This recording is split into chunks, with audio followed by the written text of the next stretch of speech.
Have you ever spent your entire childhood wondering why the people who were supposed to love you never actually did? If you've ever felt invisible in your own home, or questioned whether blood truly means family, then stay with me. Because what I'm about to tell you is a story of betrayal so deep, so cold, so quietly violent, that even now, years later, I still feel its echo. And trust me, the ending is not what you think. Before we begin, make sure you hit subscribe right now because you don't want to miss what comes after this chapter. My name is Rowan, and this is where the truth finally starts. I grew up in Charleston, South Carolina, a city wrapped in magnolia perfume, historic mansions, and the kind of old money that thinks it created civilization. My family, the Hales, fit perfectly into that world. White columns, marble floors, ancestral portraits staring down at you like you owed them something. Every room spotless, every curtain steamed, every conversation practiced like we were living inside a museum that hated fingerprints. But behind all that perfection was a home where love didn't exist. Not even a little. My parents, Charles and Vivian Hale, worshipped one thing and one thing only: image. Not values. Not kindness. Not even success for the sake of success. Just image. How we looked. How we behaved. Whether the neighbors whispered about us, and if they did, what they whispered. My mother would rather die than have anyone think our family wasn't flawless. You might imagine a house like ours filled with warmth or privilege or opportunity. But privilege means nothing when affection is locked behind doors you're never allowed to open. And in the Hale family, I was never given a key. From the moment I could understand words, I learned that I was the different one. Too quiet. Too serious. Too observant. My mother said children should be charming. I was not. My father said sons should be impressive. Apparently I wasn't that either. They didn't yell. That would have taken effort. No, my parents were masters of silent disappointment. Masters of the cold glance, the forced smile, the quiet sigh that told you were already a lost cause. They didn't have to raise their voices. Their judgment was louder than any scream. But then there was my younger brother Landon, the golden child of the Hale dynasty. Perfect hair. Perfect smile. Perfect lies. If he sneezed, they acted like it was a miracle. If I achieved something, they acted like it was expected. When I graduated valedictorian, top of my class, scholarship offers on the table, teachers praising me, my mother barely looked up from her iced tea. Well, she said in that calm, empty tone she used when she wanted to stab without touching, academics were always your only option.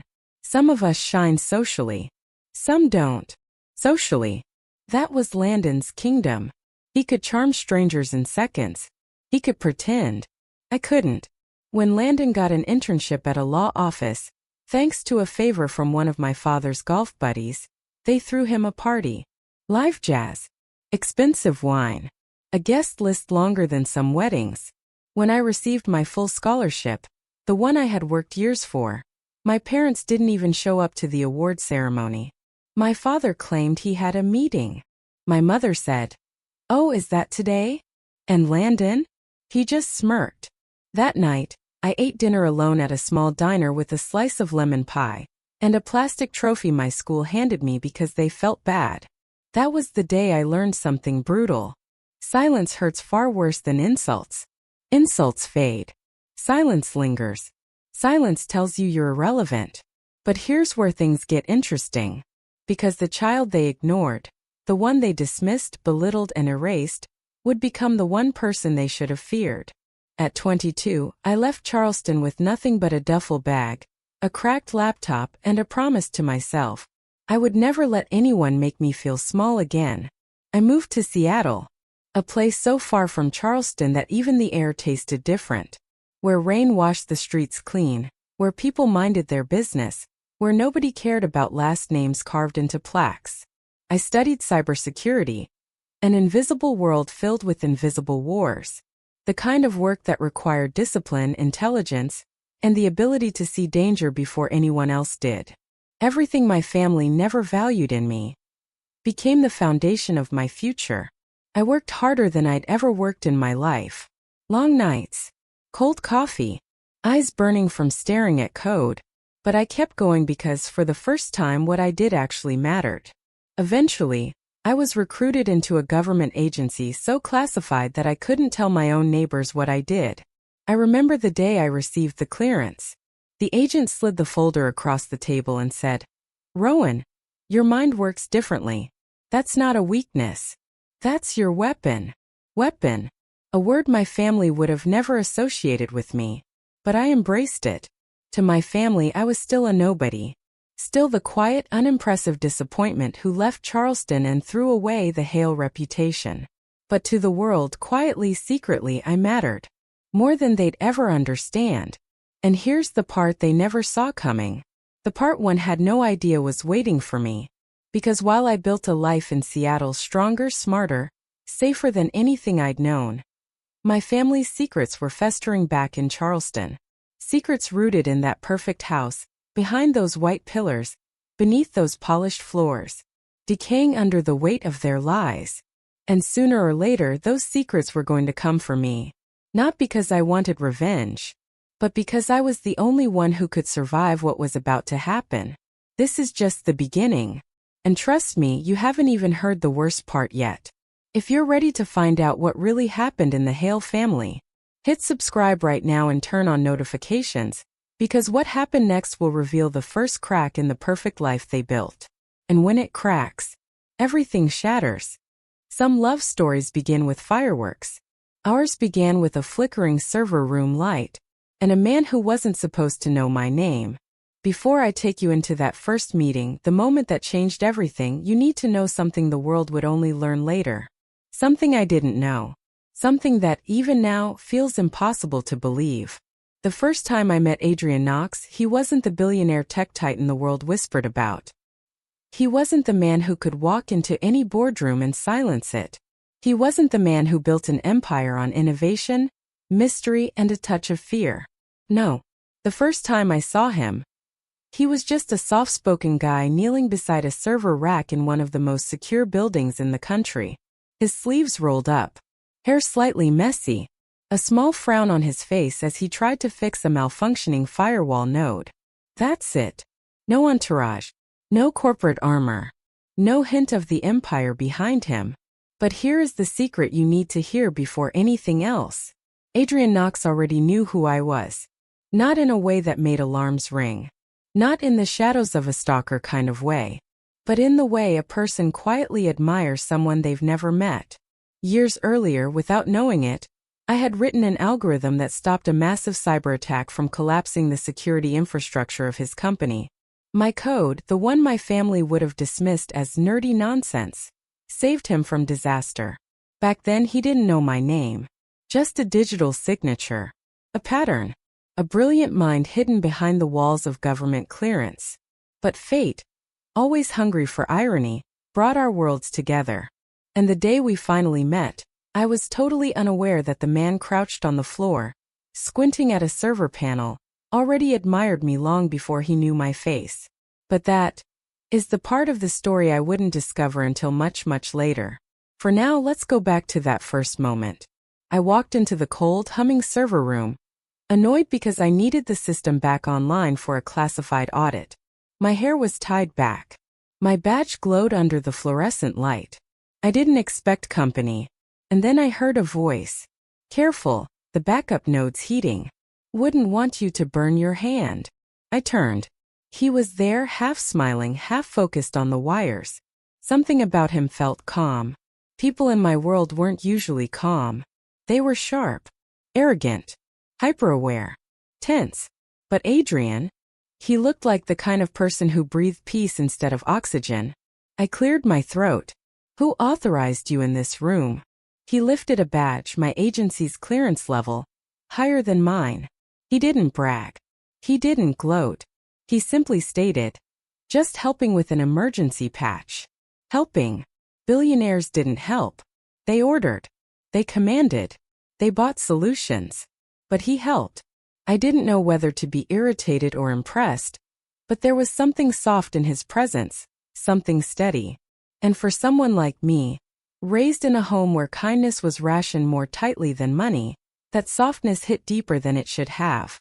We exchanged a few professional words. Silent pauses. Small glances. Nothing romantic. Nothing dramatic. Just two people working on the same problem. But sometimes, the quietest moments change your whole life. What I didn't know was that he walked away from that server room thinking two things. First, that woman is brilliant. Second, I hope I see her again. And he did. Again. And again. And again. Meetings turned into conversations. Conversations turned into late-night work sessions. Late-night work sessions turned into laughter. The kind that breaks through walls you didn't even know you built around yourself. He asked about my work. He asked about my ideas. He listened. Nobody in my family ever listened. Not really. Not the way he did, like every word I said was valuable. Felt dangerous, that feeling. Like standing too close to a fire you didn't realize was warm until you stopped shivering. And Adrian never pushed. Never forced. Never pried. He simply made space for me. In a world where no one ever had. Little by little something shifted inside me. Something tender. Something terrifying. But love, real love, isn't loud. It doesn't knock. It doesn't demand. It arrives quietly like a shadow stretching toward you. Until suddenly you realize you're no longer alone. The day he told me how he felt, it wasn't dramatic. There were no roses. No grand speeches. Just two people sitting on a rooftop in Seattle, watching the rain smear the city lights. He said, "Rowan, you don't need to say anything. I just want you to know that you matter to me. You matter." No one in the Hale family had ever said those words. Not once. Not even by accident. And so, I fell. Slowly at first. Then all at once. We dated secretly. Two private people who understood the danger of being exposed. Two people whose work demanded silence. He didn't care about my family name. He didn't care about my past. He didn't want me to be anyone but myself. And for the first time in my entire life, I felt seen. Not as an obligation. Not as a disappointment. Just as Rowan. The day we married, it was just us and the ocean. A private ceremony. No press. No lavish spectacle. No Hale family. Just vows whispered in the wind. The sound of waves breaking like they were clapping for us. And the feeling that maybe, finally, I had escaped the emptiness of my childhood. We built a home where silence didn't hurt. Where mornings were peaceful. Where I woke up feeling safe. Loved. Held. For the first time ever. I had something my family could never steal from me. Happiness. But here's the thing about the past. It doesn't knock. It doesn't call ahead. It doesn't warn you that it's coming. It crawls. It coils. It waits. And no matter how far you run, across states, across careers, across identities, your past will always know your name. Especially when your past comes wrapped in money. Wrapped in secrets. Wrapped in bloodlines that refused to stay buried. Because while I was building a life with Adrian, something was shifting back in Charleston. Something quiet. Something dangerous. Something with my family's fingerprints all over it. A secret was moving toward me. A storm built from old lies, old enemies, and old sins I didn't even know existed.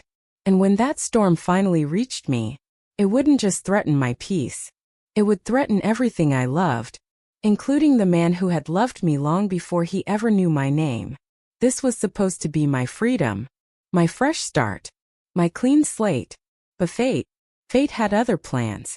And trust me, the kind that makes you wonder who you can trust, and who has been lying to you from the very beginning.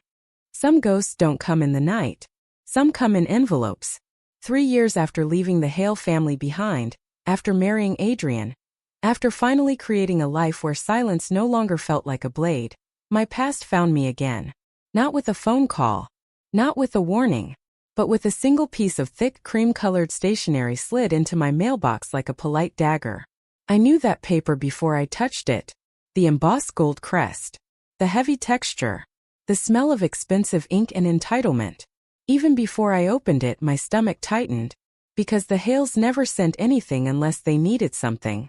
Or wanted to remind me of my place. I stood at my door, envelope trembling between my fingers, trying to convince myself it was harmless. Maybe a birth announcement. Maybe a charity gala invitation. Maybe an apology, though that fantasy died as soon as it appeared. But when I slid the letter open, the words hit like an old bruise being struck again. Landon Hale and Penelope Ward request the honor of your presence. My brother's wedding. The one event I hope to avoid for the rest of my life.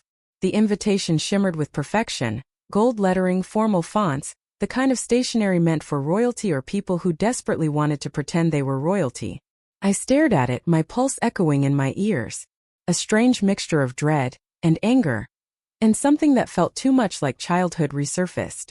I should have thrown it away, buried it in the trash under last night's coffee grounds, pretended it got lost in the mail. But part of me froze, unable to tear it apart, because even after everything they still had power over me. Power I hated. Power I thought I had escaped. That evening, as I sat on the couch with the envelope beside me, Adrian called from overseas. He was traveling on business. Another contract, another deal. Another quiet reminder of how far we'd both come. His voice was warm, grounding, the complete opposite of the icy tremble moving through me. "Ro," he asked gently, "why do you sound like you've seen a ghost?"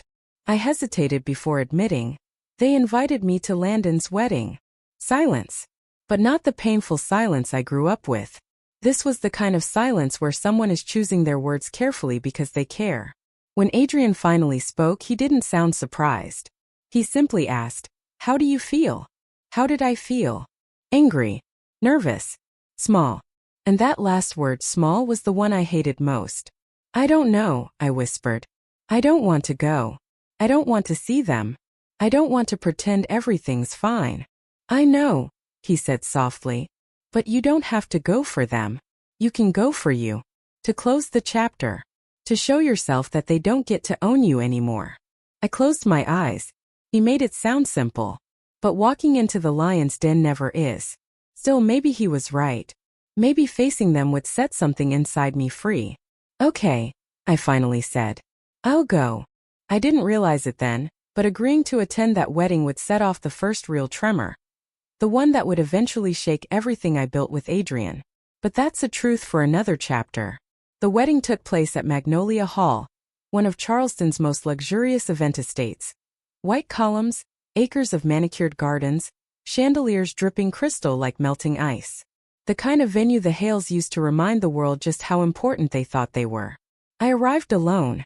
Adrian was still out of the country, and even though he offered to rearrange everything to come with me, I refused.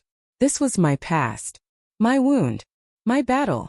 I wanted to prove to him and to myself that I was strong enough to face the people who made me feel like I never mattered. I wore a simple navy dress. Elegant. Muted. Something that wouldn't draw attention. But the thing about families like mine, they see invisibility as an invitation to gossip. The moment I stepped through the entrance, conversations dipped. Heads tilted. Eyes sharpened. Whispers followed me like shadows. "Rowan? She actually showed up. I thought she'd moved. Where was it? Seattle? Something with computers. Where's her boyfriend? Or husband? Or whatever she made up. She's still single, right? Poor thing." Their words sliced in that familiar, precise Hale family way. Sharp enough to hurt, soft enough to deny later. I kept walking, holding my posture the way I had taught myself. Shoulders back, chin steady, heart guarded. Then I saw him. Landon. My golden boy brother. Perfect hair, perfect smile, perfect poison. And beside him, Penelope Ward. One of Charleston's social butterflies. Pretty enough to be adored, hollow enough to be dangerous. They approached with matching smiles. Polished, photogenic, fake. "Rowan," Landon said loudly, in that performative tone he used when he wanted everyone to hear. "You came alone. I guess some things never change." Guests chuckled quietly behind their hands. Penelope leaned in, voice sugar-dipped venom. "I told you she'd be the awkward sibling ruining the photos." My jaw tightened. My smile didn't. Old memories rushed back. Every dismissal, every belittlement, every reminder that I wasn't the child they wanted. But this time, something was different. Inside me, something didn't break the way it used to. Something hardened. I looked at them both and said calmly, "Congratulations." 2 syllables. No emotion. Their smiles faltered. Landon shifted. Annoyed that his jab didn't land the way he expected, he tried again. "We were wondering if you'd bring someone," he said, someone like it meant imaginary. More laughter from nearby guests. My heart thudded, but I kept my expression smooth. "Some people don't need an audience to feel important," I said quietly. Penelope's smile dropped just for a second. Crack. Small but real. Their voices, their cruelty, their arrogance, none of it surprised me. But the cruelty wasn't what hurt. What hurt was realizing that even after everything, part of me had hoped things might be different. That maybe time softened people. But the Hales weren't softened. They were sharpened. The wound I thought had healed reopened. Slowly, painfully, like a scar tearing at the edges. I moved through the venue, doing my best to avoid the stares, the whispers, the pity disguised as curiosity. Every step felt like sinking into old quicksand. Old memories. Old battles. Old humiliations. But beneath all of that was something new. A pulse. A whisper. A rising sense of dread I couldn't explain. Because while the wedding seemed normal on the surface, just another Hale family spectacle, there was an undercurrent. A tension in the air. A sense that something was wrong. Not just socially. Not just emotionally. Something else. Something bigger. Something coming. And I didn't know it yet. But this wedding wasn't just a reunion. It was a warning. The first crack in the life I built. The first sign that my past wasn't done with me. And the first clue that someone in that room, someone smiling, someone watching, someone whispering, was about to upend everything. Because the past doesn't just return. Sometimes it arrives dressed in celebration, while carrying destruction under its sleeve. And the destruction headed my way? It was already in that hall. Already unfolding. Already waiting. What happened would reveal the first blow. And trust me, you won't see it coming. Some moments don't wound you. They transform you. And the night of Landon's wedding, the night the world watched me drown in a koi pond while my own family laughed, was the night something inside me finally irrevocably changed. But that moment didn't happen all at once. It began slowly, like a crack forming in glass. Small. Invisible. Inevitable. The reception hall was stunning. Gold chandeliers, marble floors, and flowers arranged so perfectly they looked fake. Everything shimmered with wealth, with pride, with the Hales' insatiable hunger for applause. And yet, despite all the beauty, every corner felt hostile. I moved quietly through the crowd, trying to keep my breathing steady, trying not to let the whispers around me sink in. But whispers have sharp teeth, and the Hales had always known how to bite. "Look at her. She looks tired. I heard she works with computers all day. No wonder she looks washed out. She should really try makeup, or a personality. Poor thing. Still so awkward." Every comment was spoken softly enough to pretend innocence, loudly enough to cause damage. That was the Hale family specialty, violence wrapped in etiquette. I kept my face neutral. I refused to give them the satisfaction of reacting. But then the comments escalated. A woman I barely recognized leaned in with a faux sympathetic smile. "Did you ever fix your social skills, dear?" I let out a slow breath. The kind you inhale not because you're calm, but because you're surviving. And when it became too much, when the air turned thick with old judgments and new cruelty, I excused myself from the ballroom and walked toward the double doors. I needed air. Just a few minutes. Just enough time to remind myself I wasn't that little girl anymore. But as my hand touched the handle, a voice exploded through the speakers. "Landon. My brother." He had taken the microphone. "Leaving already?" he called out, the spotlight swinging toward me. "Don't go. This is the first time my sister has attended anything important." The room erupted into laughter. Dozens of eyes turned. Dozens of mouths whispered. Dozens of phones rose. I froze. Not because I wanted to, but because the spotlight stole my escape. "Come on, Rowan," he continued, smiling like a man who had never been told no. "Why not give a speech? Tell us about your thrilling single life." My throat tightened. Heat crawled up my neck. I shook my head and turned away. I wasn't going to participate in my own humiliation. But Landon stepped off the stage, still holding the microphone, and moved toward me with measured theatrical strides. Like this was part of the entertainment. He blocked the door. Then, still smiling at the crowd, he whispered just loud enough for the nearest guests to hear. "Don't embarrass me. Not tonight." I tried to step around him. He stepped with me. Then, with the casual cruelty only a golden child could wield, he put a hand on my shoulder and pushed hard. My heel slipped. I stumbled back. And before I could regain balance, cold water swallowed me whole. I fell into the decorative koi pond behind me. The shock hit first. A freezing wave wrapping around my body, stealing my breath. Then sound returned all at once. A chorus of gasps. A burst of laughter. 100 camera clicks. I surfaced, hair dripping, makeup gone, dress clinging to my skin like a second, shame-soaked layer. Phones were pointed at me from every direction. Guests leaned over railings. Someone yelled, "Oh my God, get that on video." And then I saw her. My mother. Hand covering her mouth in a performance of horror. But in her eyes, behind those perfectly painted lashes, I saw it. A smile. She was enjoying this. Enjoying me, the daughter she never wanted, being turned into a spectacle. Something inside my chest twisted painfully. Not rage.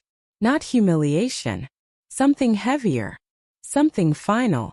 I pushed my soaked hair off my face and slowly climbed out of the pond. Water dripped onto the marble floor, pooling around my feet. My dress weighed 1,000 pounds. The room was silent now. Not out of sympathy, but out of anticipation. They waited for me to cry. To break. To run. But I didn't break. I didn't cry. I didn't even tremble. Instead, clarity settled over me like a cold second skin. I looked around at every face in that room. Family, cousins, distant relatives, Landon's snickering friends, Penelope gripping Landon's arm and pretending she wasn't thrilled. And I said, voice steady, "Remember this moment. Every single one of you. Not a scream. Not a threat. Just truth. A truth they didn't understand yet." And as the whispers resumed, softer now, confused, I walked out of the ballroom, water trailing behind me in a shimmering, dignified line. I slipped into a private side hallway, away from the stairs, away from the laughter, away from the pond where my brother tried to drown me in humiliation. I found a restroom, locked the door, and took a deep breath, staring at my reflection. Wet, disheveled, but unbroken. For the first time in my life, I saw myself clearly. Not Rowan Hale, the family disappointment. Not the quiet girl they deemed worthless. Not the obedient shadow who let them define her worth. No. I saw a woman who had survived more than they could ever imagine. A woman who built a life in spite of them. A woman married to someone who loved her fiercely. Someone they didn't even know existed. A woman with power. Real power. And for the first time, I understood something important. Strength isn't loud. Strength is choosing to walk away from those who enjoy your pain. I dried my face, straightened my ruined dress, and prepared to leave Magnolia Hall for good. But as I stepped into the quiet hallway, my phone buzzed. A message. From Adrian. 2 words. "I'm coming." My breath caught. He wasn't supposed to be back yet. His flight shouldn't have landed. His meeting shouldn't have ended. But Adrian Knox was already on his way. And Adrian Knox was not a man who arrived quietly. He was a man who protected what was his. A man who didn't tolerate disrespect. A man whose love was silent, but whose fury was legendary. And the Hales, my cruel, arrogant, sheltered family, had no idea what storm they had just unleashed. That night something inside me snapped. But something inside Adrian was about to explode. What happened next is the storm, and no one in that ballroom is ready for it. If Rowan thought the night had already broken her, she had no idea the real shock was just beginning. Because sometimes the universe doesn't whisper justice. Kicks the doors open. Literally. The ballroom doors exploded inward with a force that made even the chandeliers tremble. Conversations died mid-sentence. Champagne flutes stopped in the air. A few guests actually ducked, as if expecting an attack. For men dressed in black tactical suits stormed in first, broad-shouldered, earpieces flashing, eyes scanning every corner like predators sweeping territory. They moved in formation, swift and silent, the kind of silence that costs money. Serious money. People froze. Someone whispered, "Are we being raided?" But then they saw him. And everything inside Magnolia Hall cracked with tension. Adrian Knox. The Adrian Knox. Rowan's husband. The man whose name rarely appeared without the word power nearby. A man whose single signature could double or collapse a company's value overnight. He walked in with the calm confidence of someone who didn't enter rooms. He owned them. Tall. Suit pressed to perfection. Jaw sharp. Eyes cold enough to slice through steel. A presence that didn't need to be loud to dominate. He carried an intensity that made every person instinctively straighten. No music played. Yet somehow it felt like the temperature dropped. And he was heading straight. Not to Landon. Not to Charles or Vivian. But to Rowan. Rowan, still damp from the koi pond incident, stood frozen, hardly believing what she was seeing. He wasn't supposed to be here. He was overseas. He had meetings. Conferences. Negotiations. He was supposed to be on another continent. Yet here he was, walking toward her as though she were the only person in the room. The whispers started. "Oh my God, that's him. Isn't he worth billions? What is he doing here? Wait, why is he walking to Rowan? This has to be a mistake." Rowan's heart hammered in her chest. What are you doing here?" she whispered, breath shaky, disbelief written across her face. Adrian didn't answer immediately. Instead, he reached her, lifted a hand, and gently cupped her cheeks, thumb brushing a strand of wet hair away, as if she were fragile, as if the moment she fell into that pond had shattered him too. The room watched in stunned silence. Then Adrian said softly, but loud enough for the entire hall to hear, "I came for my wife." A collective gasp spread through the ballroom. Forks dropped. Penelope's jaw nearly unhinged. Landon turned a shade of pale that rivaled marble. Vivian Hale actually choked on her drink. Someone muttered, "Wife? Rowan? Rowan?" Then the pandemonium began. Is he serious? Rowan married him? When? Impossible. She must be lying, right? Why would Adrian Knox marry her? Every whisper felt like a slap. But Adrian wasn't done. No, he was just getting started. He turned slowly, calculatingly, to face the crowd. His eyes weren't angry. They were worse. Cold. Measured.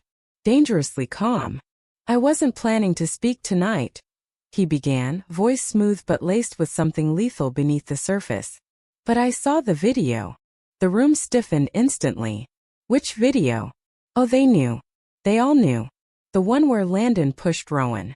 The one where she fell into the koi pond. The one guests laughed at. Recorded. Shared. Mocked. Adrian's voice sharpened. "I saw the moment each of you chose entertainment over decency. Some guests shrank back. I saw the humiliation. I saw the cruelty. I saw her own family laughing while she stood alone. The silence was suffocating." His next words were spoken like a warning. "You humiliated the woman I love." A woman he loved. Loved enough to cross continents. Loved enough to walk into a nest of cruelty and tear down the illusion of Hale's superiority. But he wasn't done cutting. "So let me clarify her value," Adrian said.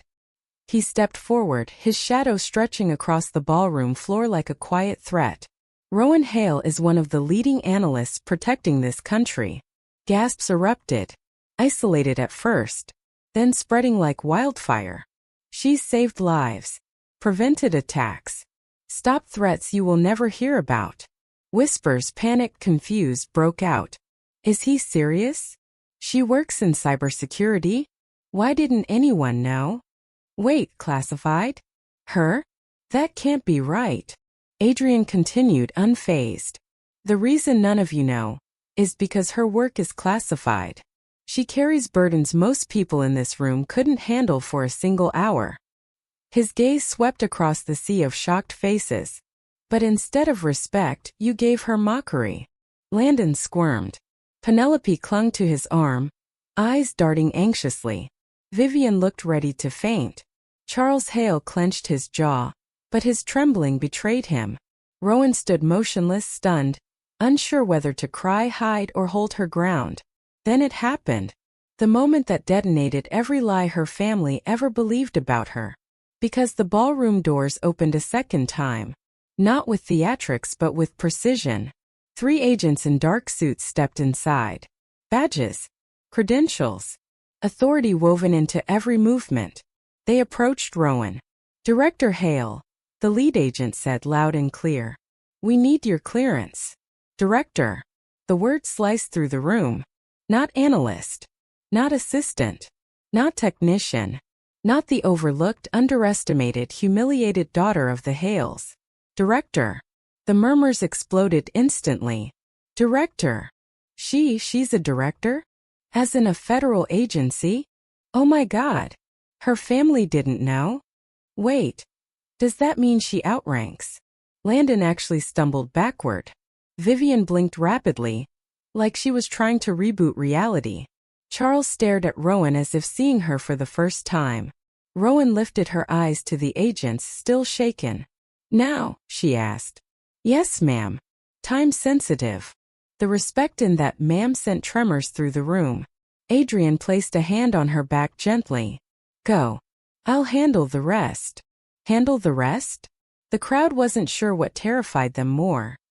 Rowan outranking half the room, or Adrian promising to handle anything.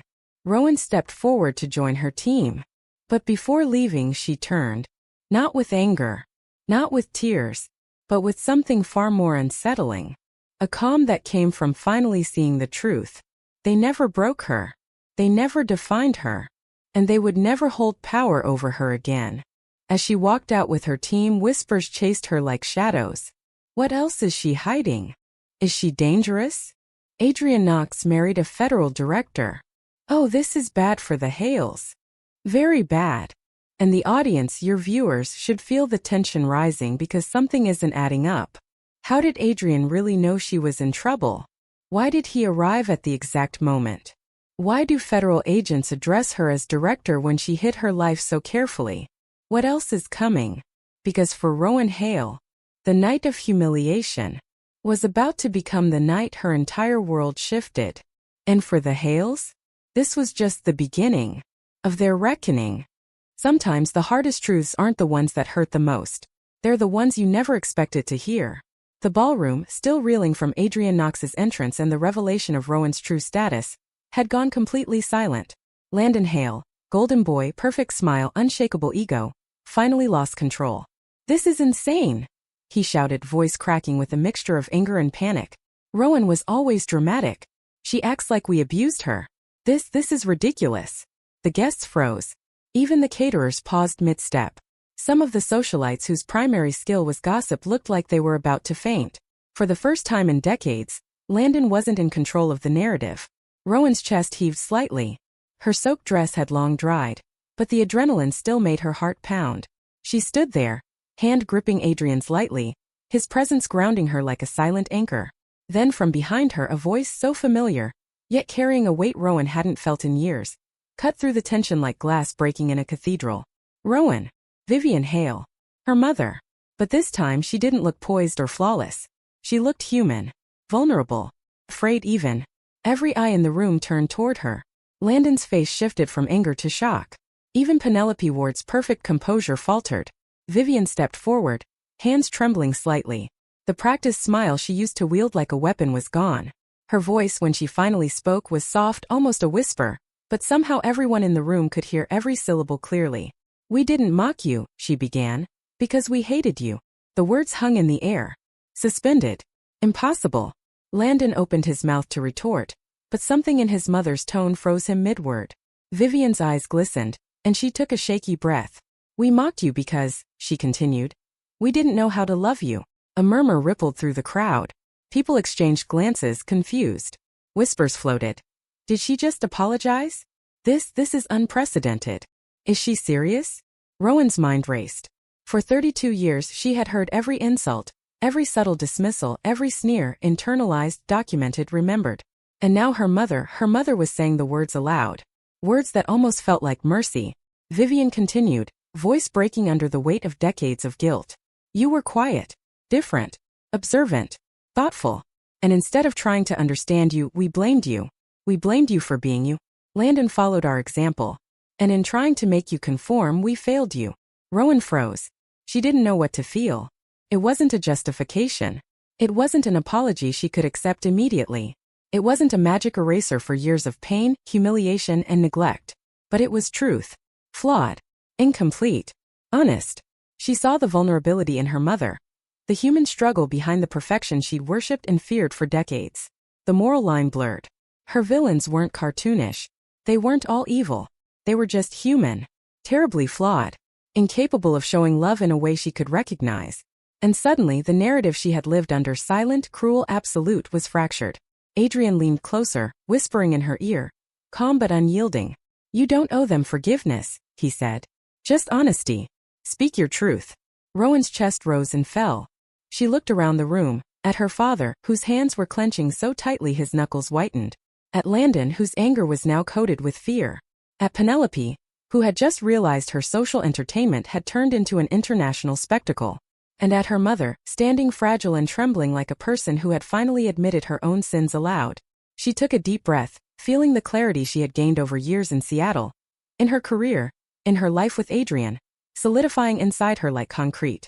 I'm not angry anymore, she said, voice calm, measured, but carrying the weight of all the years she had been silenced. The words hit harder than any scream could have. I just don't need your approval. A pause. A silence that stretched for a heartbeat. Then she reached for Adrian's hand. The warmth of his grip reminded her. This life, this love, this clarity was hers to keep. We're leaving. A ripple of stunned disbelief went through the room. Landon opened his mouth, perhaps to protest, to mock, to yell, but he didn't get the chance. The sound of authority, quiet, unshakable authority, cut through him. Rowan walked out, her head held high. Her mother, for the first time, let herself watch, not intervene. Landon and Penelope were left staring at the retreating couple, as though a storm had just carried away the only person who could have ever defeated them in silence. And yet, even as Rowan and Adrian exited, the room remained suspended in shock. Because the truth of her mother's words, the confession of flawed humanity, wasn't just a moment of closure. It was a seed that made everyone in that hall question their own morality, their own judgment, their own humanity. Some realized too late how cruel they had been. Some had no capacity to comprehend it at all. And some, like Landon, felt the first pang of fear. Fear that Rowan, who had once seemed weak and quiet, now had power beyond their understanding. Outside the ballroom, the air hit her like a baptism. Cool, crisp, liberating. For the first time in her life, Rowan felt completely free from the chains of her family's expectations, judgment, and cruelty. She didn't look back. Adrian squeezed her hand gently. Everything okay? He asked softly, though his eyes betrayed the tension he'd absorbed while watching her confrontation. She nodded, a small smile breaking through the residual shock. Yes, better than okay. Free. They walked together to the waiting car. The valet looked momentarily stunned as the two of them stepped into the vehicle. Somehow the world outside felt entirely new, like a page being turned for the first time. But the story wasn't over. Not even close. Because while Rowan had found her clarity, the truth of her mother's flawed confession left a lingering tension. It was a moral twist she didn't expect. Villains with a point. Family members who had hurt her, yes, but who had also admitted their failure in honesty, trembling under the weight of their mistakes. And that, more than rage, more than embarrassment, was difficult to reconcile. Rowan realized she didn't have to forgive them. She didn't have to reconcile or explain herself. She only needed to be honest. Honest with herself. Honest with Adrian. And honest about the life she was going to build. Without waiting for validation from those who had failed her. The car doors closed. The engine started. And as they drove away from Magnolia Hall, Rowan let the night wash over her. The humiliation, the confrontation, the confession. All of it became a part of her. Not scars. Not wounds. But lessons. Proof that she survived. Proof that she could finally control the narrative of her own life. Adrian looked over at her, his eyes reflecting admiration, protection, and love. Ready for a new chapter? He asked. Rowan smiled, faint but unstoppable. Yes, she said. Yes, I'm ready. The world they left behind, the world of whispers, cruelty, and unearned superiority was gone. Or at least she was gone from it. But the moral ambiguity lingered in Rowan's mind. Her mother's flawed confession, her father's stunned silence, her brother's defeated fury. she realized something crucial. Life isn't about perfect villains or perfect heroes. It's about seeing the truth, however uncomfortable. It's about moving forward, armed with honesty and clarity, without waiting for apologies that may never come. And for Rowan Hale, that clarity was the ultimate weapon. Because when you know your worth, and when the people who tried to diminish you realize it too, everything changes. The ride home was quiet, comfortable, filled with the kind of intimacy Rowan had never known with her family. For the first time, she wasn't escaping. She was arriving at a life of love, respect, and self-determination. And the best part? The past might still exist, but it could never define her again. Some moments in life don't arrive with fanfare. Some arrive quietly, like a soft knock on a door you thought was forever closed. After leaving Magnolia Hall, after the humiliation, the revelation, the confrontation with my family, the moral twists, the exposure of my true life, the night should have felt like the end. And yet, for all the chaos and justice served, the most unexpected lesson came in the smallest gesture. I was standing outside, waiting for the security convoy to whisk us safely away from the lingering stares, the whispers, the stunned guests who had witnessed everything.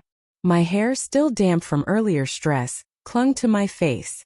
My heart, still racing from the confrontation, finally began to slow. And then I saw her. A young woman moving quickly through the marble steps, weaving between startled guests and panicked staff. She was small, nervous, but purposeful. She was carrying something in her hands, my coat. "Mara," I whispered, squinting through the soft evening light. Her eyes flicked up, meeting mine. She was Penelope Ward's younger sister, the quiet one. The one I had barely noticed, always in the background of the family's shallow spotlight. But now she seemed different. Vulnerable, maybe even scared, but sincere. "You forgot this," Mara said softly, holding out my coat. I took it, my fingers brushing hers. And then she did something I did not expect. Something that hit me deeper than any insult, any humiliation, any decades of neglect. "And I just wanted to say, I'm sorry." Her words trembled in the air like delicate glass. I blinked. My heart stuttered. You're apologizing?" I asked, my voice catching. "Yes," she said, almost in a whisper. "I know what they did to you. 'Cause they do it to me too. Not as bad, but enough to know how it feels. To know what it's like to be overlooked. To be mocked. To be silenced. Unexpected. Raw. Human. This was not a grand, orchestrated apology like the ones my mother and brother had offered. This was not strategic, calculated, or self-serving. This was empathy. Compassion. The smallest act of recognition, but it was seismic to me. I felt something crack inside me. Not anger. Not revenge. Not triumph. Something else. Something warmer. Something I hadn't felt in decades. I reached out and hugged her. "Thank you," I whispered, my voice thick. "You have no idea how much this means. You have no idea." And in that moment, I understood something I had never fully realized. Sometimes the innocent are trapped behind villains. Sometimes cruelty and misunderstanding are inherited, passed down like a family curse, and the victims are just trying to survive in the shadows of others' mistakes. And sometimes the smallest recognition can change everything. Mara pulled back, smiling shyly, and I gave her one last nod before turning to Adrian, who had been standing silently beside me, watching every interaction with his steady, protective gaze. He took my hand in his, firm and reassuring. "You okay?" he asked quietly. I looked at him, feeling the weight of the night lift, feeling clarity, love and security finally settle over me like a warm blanket. "Yes," I said softly, a small smile forming. "For the first time in my life, yes." The security convoy arrived, sleek black vehicles, lights reflecting off the wet pavement. Cameras flashed as we approached, reporters, guests, and staff still caught between awe and disbelief. I didn't care. I didn't need them to see me anymore. I didn't need validation from anyone who had ever tried to diminish me. We climbed into the car, and as the doors closed, I looked out at my family, my parents frozen, humbled, uncertain. My brother, still reeling from seeing the world he thought he controlled crumble in front of him. And Mara standing quietly to the side, holding a small victory of humanity in her hands. And then I spoke to no one in particular, but to anyone who had ever been silenced, mocked, or underestimated. If you've ever been overlooked, if you've ever been told you weren't enough, if you've been laughed at, ignored, or dismissed, I began, voice calm but filled with conviction. Remember this: your value doesn't change because someone else fails to see it. Their cruelty does not define you. Their ignorance does not diminish you. And the family you choose, sometimes that's the one that finally sets you free. Adrian squeezed my hand. I leaned into him, letting the warmth and certainty of our life together wrap around me. I had justice tonight. Not the kind that destroys, but the kind that enlightens. The kind that exposes truth. The kind that forces the arrogant to finally reckon with the consequences of their actions. My parents had seen it. Landon had seen it. Even Penelope had seen it. I had been humiliated. I had been underestimated. And I had risen anyway. And sometimes justice doesn't need to be loud. Sometimes it's quiet, inevitable, and all-encompassing. The convoy drove through the streets of Charleston. Lights reflected off the windows. Cameras continued flashing, but I no longer flinched. I no longer needed to hide. I no longer needed to prove myself to anyone who had ever failed to recognize my worth. For the first time, my life felt mine. I leaned my head against Adrian's shoulder and let the relief wash over me. And I knew without question that everything ahead would be different. Because I had been seen. I had been acknowledged. And I had chosen myself. As we disappeared into the night, I thought about Mara. The smallest kindness, the acknowledgement of another trapped soul. And how it had reminded me that even in a world of cruelty, human connection could break through. Even small acts matter. Even the quiet ones have power. Even someone who seems insignificant can change a life. I closed my eyes, feeling the night settle around us, the city lights reflecting our path forward. And in that moment I realized something else. My story wasn't over. No, this was just the beginning of a new chapter. A chapter where I chose love over fear. A chapter where my value was defined by me, not by my family, my critics, or the world. A chapter where kindness, empathy, and unexpected connections could finally create the life I had always deserved. And for the first time, I understood what it meant to truly be free. If you've ever been silenced, mocked, or made to feel invisible, remember Rowan's story. Your value doesn't decrease because someone else fails to recognize it. Your power is in how you choose to respond. And sometimes the family you choose, friends, partners, allies, even strangers who show compassion, are the ones who will set you free. This is Rowan Hale's story. A story of pain, of resilience, of love, and of justice. A story that proves that no matter how deep the wounds, you can rise. If you've enjoyed this journey of justice, redemption, and the ultimate payoff, make sure to like, comment, and subscribe to Vengetail Story. Your support helps more stories like Rowan's reach the world. And remember, sometimes the quietest victories are the most powerful, because every story of pain can become a story of freedom.